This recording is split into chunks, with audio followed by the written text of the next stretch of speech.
Hello guys. Andito pala kami ngayon sa sa SM Ikulan. SM City Davao. Andito kami. Mahirap yung namin dito, kalagayan. Oh. Ganun talaga ang walang dito.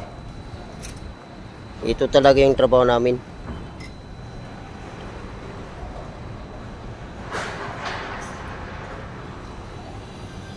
So 6 na taon ako sa Saudi. Ngayon dito naman ako sa Pilipinas nagtatrabaho.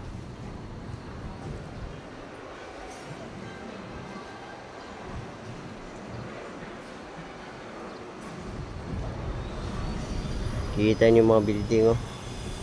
Ayun yun, dagat. Dagat, napakalalim. Tingnan tayo sa ilalim, tingin. Uy, kadlok. Kadlok man kayo. Oh.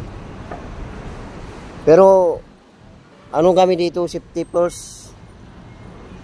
Kompleto kami ng gamit dito, may harness kami. Hindi naman kami po nagtatrabaho ng walang harness. May kami dito namin ikabit yung harness namin, oh, di ba?